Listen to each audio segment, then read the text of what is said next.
Susan, I'm very excited for this conversation. As I understand it, you're running for county clerk, is that right? Cari, thank you so much for inviting me to this conversation this afternoon. I am running for Champaign County Circuit Clerk, and the election is just around the corner, about 3 weeks from today. So everybody, we've got Susan McGrath in the house. So Susan, for those people that don't know you, why don't you just tell folks more about you, where you grew up, and what you're currently doing? I actually grew up in Decatur, Georgia, and that is the only other place I've ever lived except for Champaign, Illinois. So my first 20 years were down there, and the rest of my life experience has been here in Champaign. Originally, growing up, I had a real desire to be a music major. So I was going to be a concert pianist, I was going to be a vocal major, I was going to wow the world with my music talents. And I got into my freshman year of college at the University of Georgia, where there were some very talented musicians. And I said to myself, maybe I should rethink that plan and do something that I can enjoy, like music, but go into another career path. So I talked to a friend of the family at home, and he suggested entering the law. So I'm curious, Susan, does music still play a big part of your life now? It does. I have an electric keyboard at home that I use all the time. And during the pandemic, of course, it's been a great source of entertainment and relaxation to have it there and be able to play and entertain. And now the singing part, my neighbors might not appreciate so much, but it certainly has been fun for me. So that has been with me the entirety of my life. And I have to thank my parents for that because they loved music. That's great. So I'm curious, Susan, when you were at crossroads in your life thinking about what to do besides music, what attracted you to the law? My family friend that I just mentioned was a lawyer and about to become a judge. And he was really ahead of his time, very interested in making the law a more equitable profession for women and minorities. And this was back in 1975. So he was well in advance of the career path. And he talked to me about it, and he told me what characteristics he thought I had that would bring something to the profession. And then he invited me to court with him to see what he did. And I fell for it hook, line, and sinker.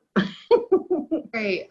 And I know I'm getting a little off topic, but I have a lot of folks contact me that are interested in being a lawyer or going to law school. What advice would you give to those people? And I do too. And usually what I tell them is the law is such a great career because you don't have to just offer services to clients the way you and I have. You can actually be an administrator. You can offer legal services through the University of Illinois, for example, directly to the university or to the students of the university. You can teach. You can be in-house counsel like Bill Goldstein has been in past for Flexengate. There are so many opportunities that the law brings you. And in fact, we had 2 students in my law school class who were both lawyers and going to be doctors, which is kind of crazy, but that's a good example of what you can do. So I understand that you're running for county clerk here in Champaign, Illinois. We're both sitting here in Champaign. And I'm curious, Susan, you're originally from Georgia. How long have you been in this community? I moved here in 1976 when I was 20 years old, and I have been here ever since. Were you an undergrad at the time?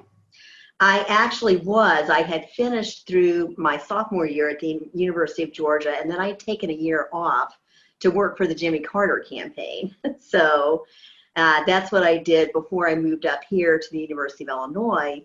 And I chose this place because it had an excellent law school. It was very inexpensive, which for me, paying my own way was an important decision. And it was a good school in terms of rankings. And I thought, what better combination than a town of this size having all the culture and all the different kinds of experiences it can offer with a good law school that I can afford. Right, that's outstanding. So Susan, tell me more about your current position right now as an attorney. Right now, and since 2005, I have been in the Champaign County State's Attorney's Office in the Civil Division. First, where I handled cases on behalf of the county, and now, and for the past several years, doing child support cases on behalf of the county with a contract with the state. So what made you want to run for county clerk? Really, what I decided is I've had 38 years as a lawyer, and I have seen many aspects of the courthouse, including the circuit clerk's office.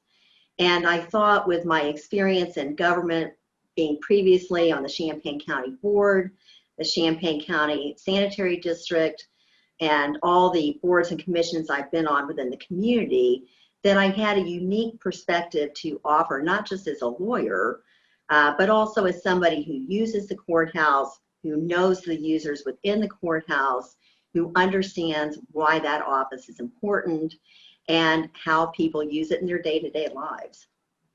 So I'm curious, Susan, if you were to be elected as county clerk, what changes, if any, would you implement? What I think is most important now is to be a day-to-day leader for the staff who are there, to make sure that they have the training and the knowledge of all the things that the clerk's office needs to do to make it a better place for them to work and to offer the service that I know they want to offer in the best way possible to the public.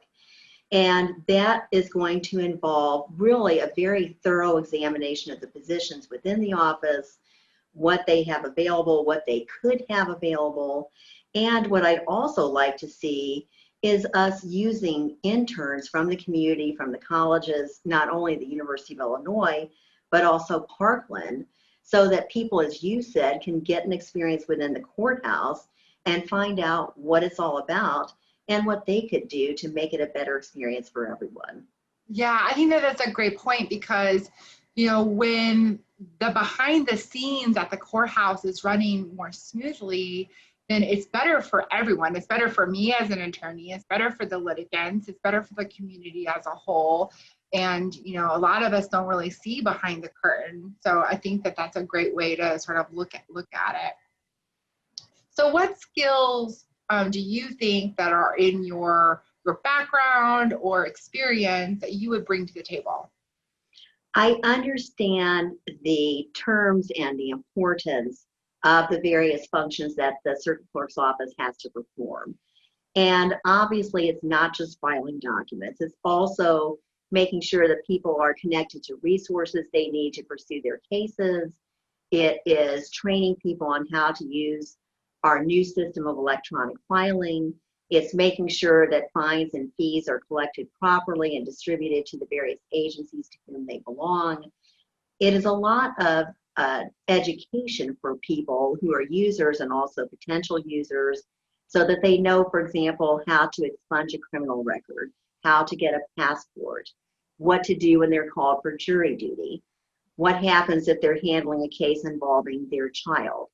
And so it is a very fluid living office. It is not just a repository, it's so much more than that.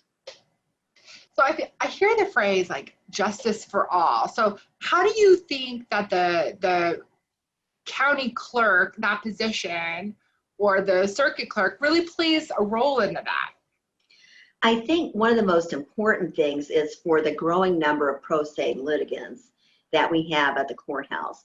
People that want to handle their own case and be able to do all kinds of different things, get custody of a child, figure out how to get child support from someone else. There might be a small landlord having a problem with a tenant. They might be the tenant that's having a problem with a landlord. There are all kinds of things that people do at the courthouse where they can handle their own case, but it can be daunting if you've never done it before and you've never done electronic filing before.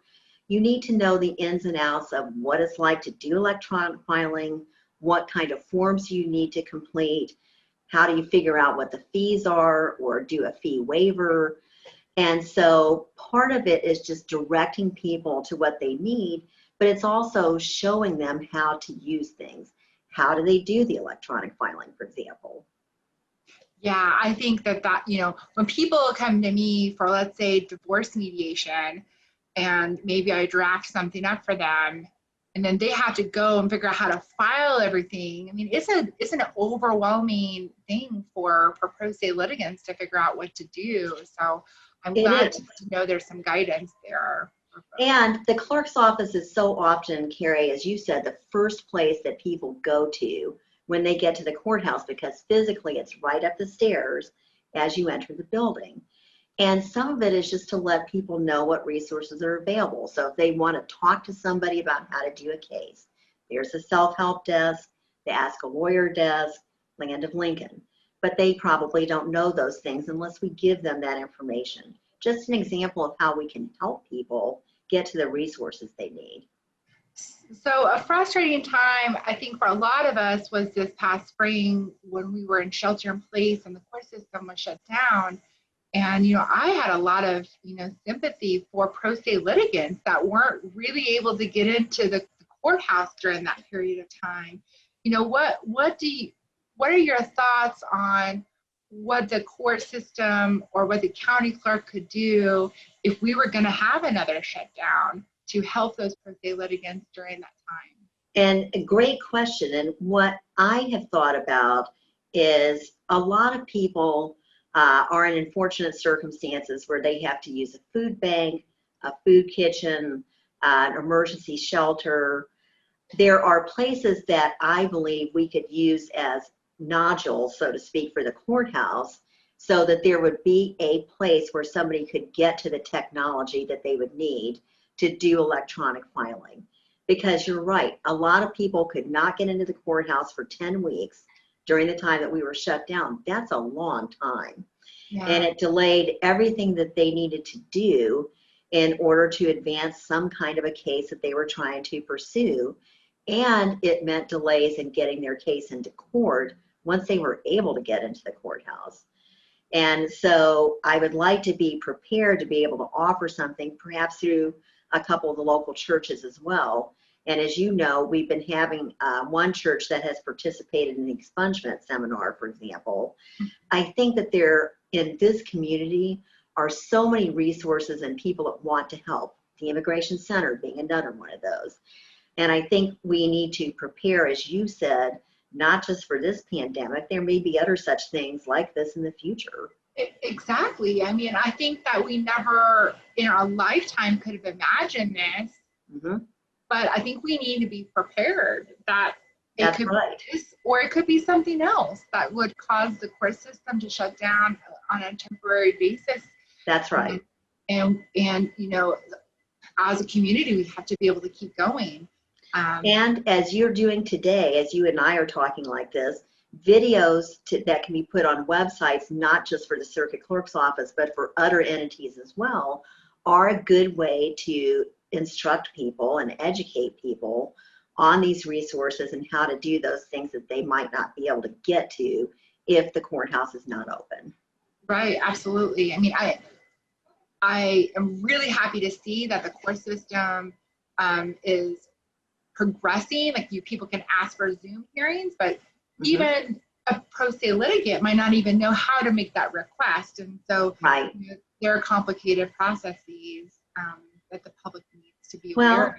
And let's face it, for a lot of people, not just our pro se litigants, but for a lot of people, their phone is their computer. And there are certain things that you can't do on a phone that you need to be able to do in order to use all the functions that the courthouse has available. So even without a pandemic, we need to think harder and work together as a team at the courthouse to be able to offer places where people can come in, and other things in the community as well, as we were just talking about, where people can use resources that are not just their phone. And for Zoom hearings, you mentioned something extremely important there. I think that we need to make a resource available within the courthouse so that somebody who has a Zoom hearing can come into a room where a computer is set up for them and do the Zoom hearing there if that's available to them. Right. And we also can talk to libraries and other places where people cannot come into the courthouse to say, would you be willing to have a dedicated computer at your facility where somebody could do a Zoom hearing. Yeah, I mean, I think that the court system and how things work, we have to adjust, with all this. So Susan, tell me about your campaign. How has the experience been for you running for office? This is certainly one of the most unique campaigns I've ever been involved with in all the years that I've been doing this, and primarily because of exactly what you said. We can't reach people in the traditional way. We can't really do face-to-face, door-to-door campaigning. We cannot do live events where people come in to meet us that way, whether it's a fundraising event or a forum or something of that sort. And so the feedback that we receive that we would normally be accustomed to, honestly, it's not there. So we've come up with some different things. We do videos like this one. We do virtual events. We put together literature to put at people's doors in a safe plastic bag so that they can look at that at their convenience. And I have to say, as I've been doing that, there have been some people that are literally running up to the door going, "Don't leave yet," because they really want to talk to somebody that is outside of their house. Yeah. And so that's been a kind of interesting experience as well, because I do think people are interested in this election from top to bottom. And so they want to be able to talk to somebody about how this election is affecting them. So I say this a lot, but I'm interested in your take on things. Again, this is a presidential election year, so there's a lot of hype. I mean, the vice president debate was just this past week. A lot's going on, but I feel that local elected officials can almost play a bigger role in people's individual lives than even the president.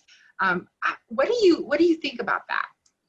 When I first ran for county board in 1978, this was a conversation I really started having then and have continued having it since then. And you're absolutely right. Think about what the county does on a day-to-day basis that affects people. That's where you pay taxes. That's where you can protest your real estate assessment. That is where you can register to vote and vote in these elections that we're just talking about. That's where you take care of your cases. That is where, if you live out in the county, your county highways are taken care of by the county, obviously. If you are somebody who is in the juvenile detention center or the county jail, that's operated by the county, of course. And so there are so many ways in which the county and the county services actually touch people every day. And it's something that people can relate to because they can just walk into their local office and go, "Okay, tell me what you can do to help me. Tell me what I need to do to take care of X."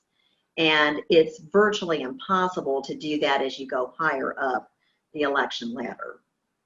Yeah, I just feel like there's just so much attention that's given to presidential elections, and there's less attention to folks like you that are running for local office that really play a big role in our communities. And I hope that our listeners are getting out and figuring out not just your position with running for circuit clerk, but other positions that are local that people are running for, to get educated and learn more about the candidates. But you have a great Facebook presence. It's been fun watching your campaign, over the last year. I think I started, following last year about this time. There were a lot of farmers markets and things that, that you were going towards. And then, I know that during COVID, life changed for all of us. So. And this all really started, as you said, back in March, as everybody was figuring out what they wanted to do, to make that initial contact, as you said, with people and determine what the races were going to look like and what we could do prior to even the filing of those petitions. So it has been about an 18-month process thus far. So Susan, I know you have decades of experience being a community servant. And I just wanted, if you could just spend some time just elaborating on some of the things that you've done in terms of serving our community. Surely. When I was just a pup, as I like to tell people, I got elected to the county board in 1978. I was 22 years old. And I had a primary election and then the general election. Won my primary by 9 votes, which I will never, ever forget. And then went on and was successful in the general election. And I served on. Okay, did you just say you won the primary by 9 votes? I did. That's phenomenal. For anybody who thinks that their vote doesn't matter, like, look at that. Exactly. And it really did matter. So I thanked every single person that I could that voted for me because it really did make a difference. So I served on the county board for 16 years in various capacities. I served on the Champaign-Urbana Sanitary District Board for 7 years. I was involved in the Champaign County Healthcare Consumers, and I was on their board of directors also for 7 years and board president for 5 years.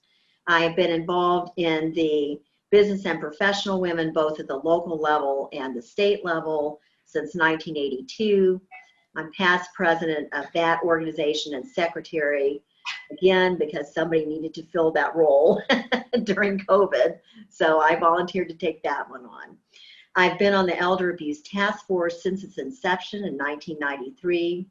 That is a group that is operating through Family Service of Champaign County to help folks that are having problems, not just physical abuse, which is very sad when it comes to older people or people with disabilities, but also financial exploitation, which is even worse, honestly.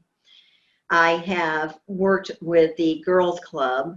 I have been involved with the NAACP as local counsel back in the 1980s, and then as a member periodically since that time. I have, my goodness, I'm having trouble thinking of all the organizations now. Susan, but why is volunteerism and community service important to you? I think that is the best way to give back to a community that has been really good to you and has given you everything that we have, from Crannert to the art museum, to all the events that the university offers, to the 2 local park districts, to the Champaign County Forest Preserve, to all the different local businesses and individual artists who live in our community. There's so many things here where I feel that this community has been so warm and so welcoming to me. And it's so easy to give back by doing these volunteer events, as you've said, or to serve in these local offices, which really are so important. And so I didn't want to just do things within the law, which are important too. And I was on the board of governors for the Bar Association and chair of the Family Law Committee, as you have been, for a 7-year period. But it's also important to do those other things that touch people within the community as well. What advice would you give to our listeners who, you know, they're thinking to themselves, yes, I should give back. Yes, I need to get more involved, but I don't really know where to start? There are so many opportunities with boards and commissions in the cities and also for the county. Illinois, as you know, has 11,000 units of government, and they all have boards. So you can do things like serving on a library board. And that is really important, as you know, especially, my gosh, during COVID, that was a lifeline to people who needed to have resources and couldn't get them anyplace else. And our libraries did such an outstanding job connecting to people during COVID. It's a great board to serve on and make those important decisions that connect people to what they need when something like this happens. There are the Human Relations Commissions in both the cities. There are all kinds of volunteer organizations that need help. And United Way of Champaign County actually maintains a directory of all those different organizations that you can be a part of. And trust me when I say they want you. They need help, especially in these days where donations are down. Everybody needs that kind of assistance in order to be able to continue to do what they do. Yeah, that's great. That's great advice. So in close, Susan, what's your contact information? How can people find you and connect? I do have a website, which is Susan McGrath for Circuit Clerk. My Facebook page, oddly enough, is also called Susan McGrath for Circuit Clerk. My Instagram account is also called Susan McGrath for Circuit Clerk, so it's very symmetrical. And people can also reach me through my email address, susanmcgrathforcircuitclerk@gmail.com. And those are all great ways to keep in touch, because no matter how busy I am, I check those sources every day to make sure that I take the time to respond to people who have been kind enough to reach out and just talk to me, have questions, or whatever it is they think I can do for them. Well, excellent. I really appreciate your time, and you know, I'm excited to see what happens here on the other side of the election. So good luck to you. Thank and you. The community would be lucky to have you in that position. So kind of you. Thank you very much.